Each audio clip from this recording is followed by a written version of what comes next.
Queridos irmãos e irmãs, estamos lendo sobre o primeiro concílio da igreja, o concílio de Jerusalém.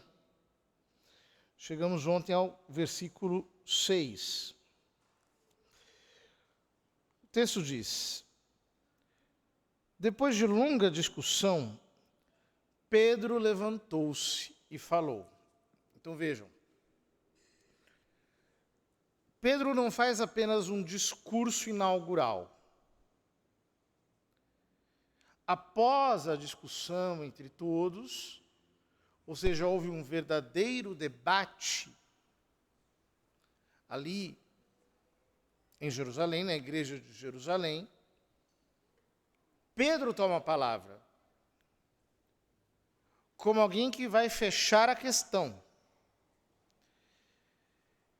E disse: irmãos, sabeis que desde os primeiros dias Deus me escolheu entre vós para que os gentios ouvissem de minha boca a palavra do Evangelho e abraçassem a fé. De fato, o primeiro que recebeu esse encargo foi Pedro a Cornélio, como lemos no capítulo 10 de Atos. Ora, Deus que conhece os corações testemunhou a favor deles, dando-lhes o Espírito Santo como o deu a nós. Ou seja, Pedro pregou, o Espírito Santo desceu, eles começaram a falar em línguas, e este foi o sinal, esta foi a testificação pela qual Deus mostrou que, efetivamente, antes mesmo de eles serem batizados, ele lhes estava dando a graça. E não fez distinção entre nós e eles, mas purificou o coração deles mediante a fé. Ou seja, a pureza não vem de lavar copos, jarras, bacias, as mãos, os pés, como faziam os judeus. A pureza vem pela fé. É pela fé que o homem é justificado, que o homem é limpo. Quando Deus infunde a graça, infundindo no homem a fé, é aí que Deus o purifica. Então, por que agora colocais Deus à prova? Já que foi Deus que deu os sinais. Querendo impor aos discípulos um jugo que nem nossos pais, nem nós mesmos podemos suportar. Ele está falando da circuncisão, em primeiro lugar, que é um corte, que é uma pequena cirurgia. Possivelmente aqui há referências, por exemplo, ao episódio em que Judá e Simeão enganaram uma população, dizendo que eles tinham que se circuncidar para que então houvesse comunhão entre os povos, e se aproveitaram daquela situação em que o pessoal estava doente, estava se recuperando, atacaram e dizimaram o lugar. Ele está falando também de outros preceitos cerimoniais. Por exemplo, quantas pessoas em Israel tiveram que expulsar leprosos, que eram seus pais, suas mães, seus irmãos, tiveram que sair de casa porque a parede ficou embolorada. Quantos tinham que se submeter a rituais de purificação por causa de qualquer contato com cadáver, de qualquer contato com sangue, de qualquer contato com qualquer secreção que saísse do corpo. Ou seja, era tudo isso insuportável. Ao contrário, é pela graça do Senhor Jesus que cremos ter sido salvos exatamente como eles. Ou seja, o que nos salva não é a observância dessas leis mosaicas, desses rituais. O que nos salva é a graça de Jesus Cristo, que nos é derramada com a fé. Houve então um grande silêncio em toda a multidão. Pedro fala.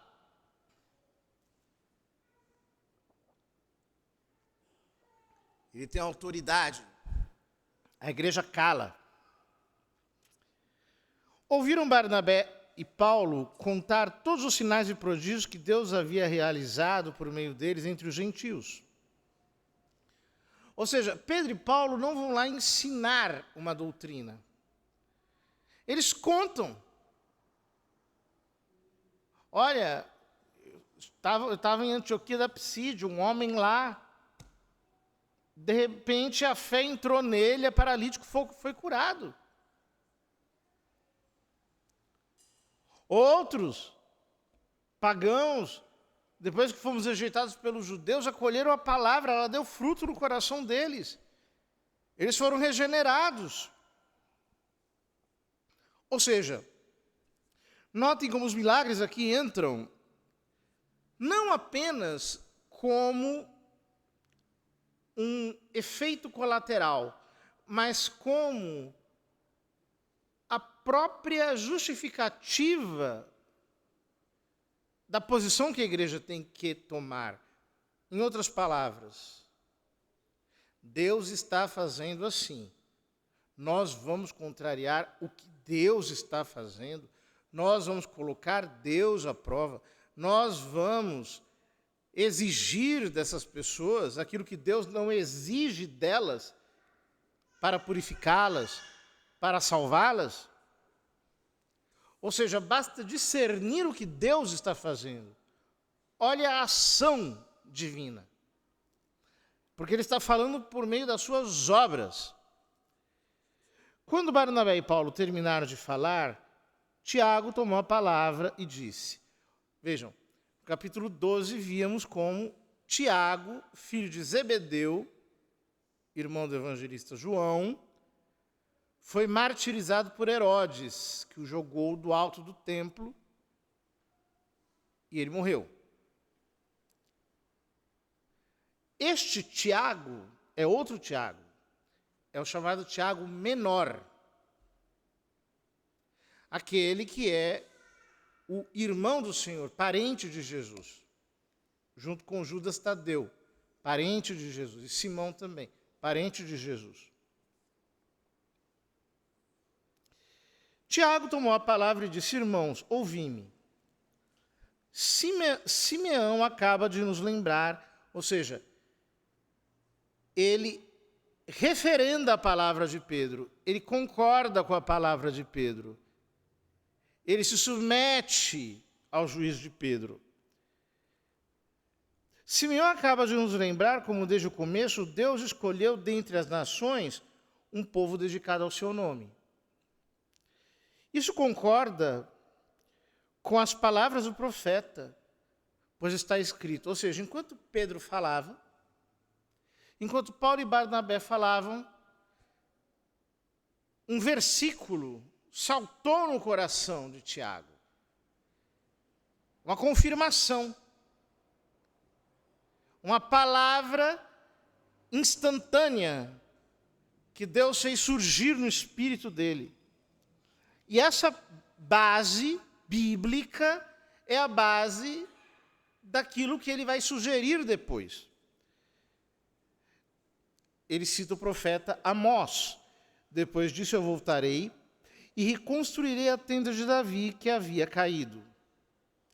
A tenda de Davi era a tenda que havia para a arca em Jerusalém, uma tenda na qual não havia separação, na qual se ministrava dia e noite em adoração a Deus, antes de que Salomão fizesse o templo, e depois, no exílio da Babilônia, o templo foi destruído, e fez-se, no retorno, sob Zorobabel, o segundo templo.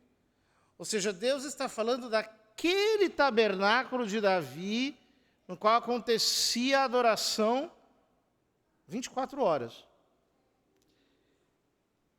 Eu reconstruirei suas ruínas e a reerguerei, a fim de que o restante da humanidade procure o Senhor. com todas as nações sobre as quais foi invocado o meu nome, diz o Senhor que faz estas coisas. Ou seja, agora já não haverá mais a separação entre o sacerdote e o fiel, mas todos os povos, sem distinção de pessoas, estarão debaixo dessa tenda. A igreja aqui é definida como tenda. Por isso julgo que não devemos inquietar os que dentre os gentios se convertem a Deus. Ou seja, parem de importunar os pagãos que se convertem. Vamos somente prescrever que evitem o que está. Aí vem as interdições. Contaminado pelos ídolos, a porneia em grego, ou seja, as imoralidades sexuais, comer carne de animais sufocados e o uso do sangue. Já falaremos disso. Quanto a Moisés, desde os tempos antigos tem em cada cidade quem o anuncia nas sinagogas onde é lido todos os sábados. Ou seja, quem quiser saber de Moisés, então vai lá procurar a sinagoga, que é outra coisa. Nós não somos uma seita judaica. Há uma nova aliança estabelecida. Nós somos salvos pela graça de Jesus Cristo. Ou seja, o Concílio de Jerusalém é a grande decisão que a igreja toma de não ser apenas um movimento judaico messiânico. Não. Não é isso. Nós cremos que nós somos salvos pela graça de Jesus Cristo. Nós cremos que nós somos salvos pela fé que é derramada nos nossos corações. Eu vou um pouco adiante, porque amanhã é outro dia. Então, pareceu bem aos apóstolos e aos anciãos, ao presbitério, de acordo com toda a igreja, ou seja, depois isso foi passado e referendado por todas as comunidades, escolher alguns dentre os seus para enviá-los a Antioquia com Paulo e Barnabé. Escolheram Judas, chamado Barsabás, e Silas, ambos muito respeitados pelos irmãos. Por intermédio deles, enviaram a seguinte carta. É o primeiro documento conciliar da história da igreja, está na Bíblia. Ficamos sabendo que alguns dos nossos, não mandados por nós, impressionante isso, eles são dos nossos, são da igreja, mas nós não mandamos. É aqui que está a origem do que na igreja se chama de missio canônica. Missio canônica, missão canônica, é o envio que a igreja dá. Então, por exemplo,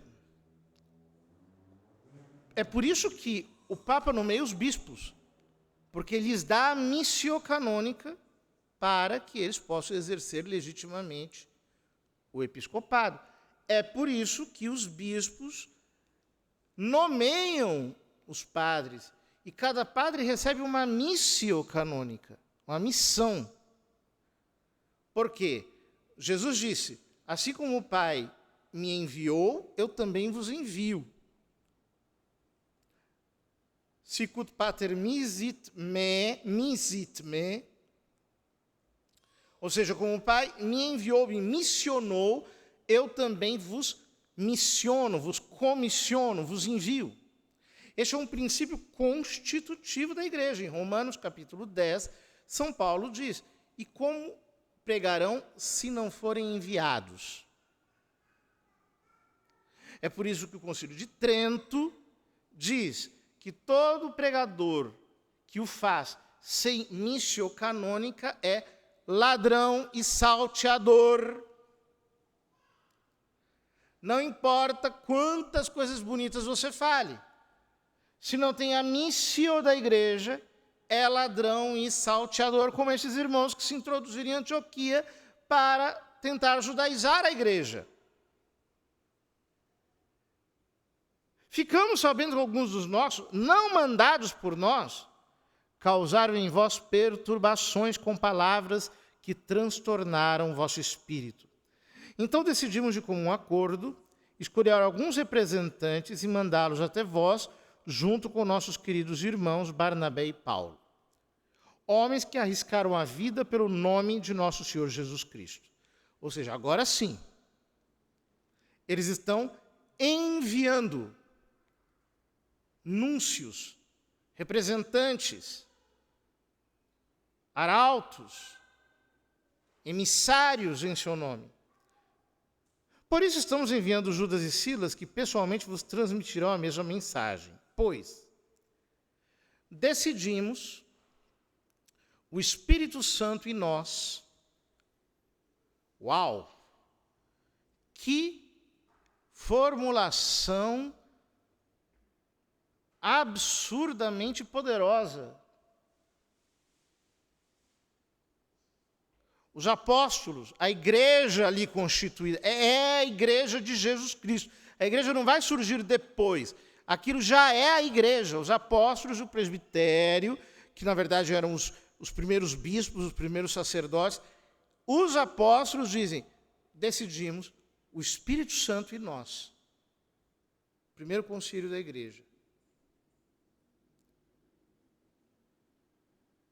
Isso é muito importante. Porque nós não podemos ser levianos com a autoridade apostólica. O Espírito Santo inspira a igreja docente para conduzir a igreja discente, o povo. Portanto, é uma obra do diabo quando alguém tenta semear entre a igreja docente e a igreja discente desconfiança, falta de comunhão. Por quê? Porque aqui acabou o vínculo apostólico. Aí é cada um que faz o que quer. Talvez com boníssimas intenções, mas com malíssimas ações. Decidimos o Espírito Santo e nós não vos impor outro peso além destas coisas indispensáveis. Abster-se de carnes sacrificadas aos ídolos. Essa primeira prescrição é uma prescrição muito interessante. Nós vemos, por exemplo, em Romanos, São Paulo falar sobre isso no capítulo 14. Em 1 Coríntios, dos capítulos 8 a 10, basicamente, em que São Paulo já flexibiliza um pouco, dizendo o seguinte, que aquilo que se dá aos ídolos, primeiro ele diz que é oferecido a demônios, não são aos ídolos, são aos demônios. E que nós não podemos ter comunhão com a mesa de Deus e a mesa de demônios, porque não há comunhão entre a luz e as trevas, nem comunhão entre Cristo e Belial. Isso é muito importante porque ainda continuam ofertando sacrifícios aos ídolos em nosso tempo. Há muitas religiões que o fazem. E eu vejo cristãos, por exemplo, dizendo, se eu ver lá eu pego e até como. Há uma interdição da palavra de Deus. Porém, existe um outro contexto decorrente desse, que era o seguinte, em muitos lugares, os templos pagãos tinham sempre um açougue ao lado. Por quê? Parte da carne era sacrificada aos ídolos e parte da carne era vendida. E os sacerdotes viviam disso, os sacerdotes daqueles templos. Então, São Paulo, nesse segundo caso, flexibiliza. E ele diz assim, não haveria nenhum problema de comer. Mas, se houver escândalo, se isso for trazer pecado para o coração do teu irmão, não coma. Veja que coisa importante que São Paulo coloca. É mais ou menos o desenvolvimento, mas já no Novo Testamento nós vemos o desenvolvimento dessa primeira proibição. Abster-se de carnes sacrificadas aos ídolos. do sangue. Essa caiu logo cedo. Porque aqui foi uma solução um pouco de compromisso. Os judeus não suportavam, era uma situação intolerável para eles comer sangue. Hoje a gente come sarapatel, chouriço, o sangue da galinha cozinhado lá junto com a carne. É normal. Naquele momento, essa prescrição ela foi estabelecida para que não houvesse separação de mesa entre judeus e pagãos, para que pudessem conviver juntos, os que tinham provindo do judaísmo e do paganismo. Notem que o próprio Concílio de Florença e o Papa Bento XIV, mas Santo Agostinho também, contra Fausto, já havia escrito isso, que essa prescrição caiu porque a causa dela caiu. Ou seja, a causa era não causar espécie aos judeus. Como aquilo já não existia mais, nos dias em que a igreja já estava espalhada por toda a terra, então essa prescrição caducou. Das carnes de animais sufocados, outra prescrição que caiu. Porque os judeus têm um modo de matar os animais. Não por sufocamento, mas eles têm que quebrar o pescoço e o sangue tem que verter. Isso também caiu, a mesma prescrição. Agora vejam, os evangélicos deveriam ficar um pouco curiosos, porque como eles são sola escritura, como é que eles vão dizer que a prescrição do Concílio de Jerusalém, se não há um magistério posterior que atualiza as disposições antigas, faz a modificação necessária? A interpretação, porque a interpretação não é clara. A gente precisa olhar e perceber. Olha, aqui há algo de solução de compromisso com os judeus que realmente tinham espécie em relação a essas coisas. Não gostavam, não suportavam isso daqui. E das uniões ilícitas da porneia. Isso é um preceito moral, esse preceito moral permanece até hoje.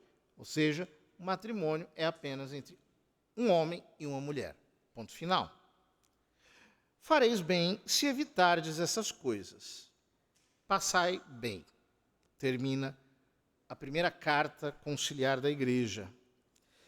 Tendo-se despedido, Judas e Silas foram para Antioquia e reuniram a multidão e entregaram a carta. Eles simplesmente entregaram a carta dos apóstolos. A sua leitura causou alegria por causa do estímulo que trazia. Ou seja, não se inquietem. O que salve é a fé em Jesus Cristo, nada mais. Queridos, isso tudo é tão maravilhoso, porque nós vemos como o Espírito de Deus age através da sua igreja. Não há a margem dela. Há uma decisão apostólica, há uma sólida discussão, há uma definição de Pedro, há um endosso de Tiago que traz uma palavra para iluminar aquilo e que, ao mesmo tempo, é compreensivo pastoralmente com algumas necessidades dos judeus. E estabelecido o compromisso, questão resolvida, a igreja segue adiante. Esse é o modo de proceder da igreja de Deus. A rebelião, a polêmica infinita. Não, isso não é católico.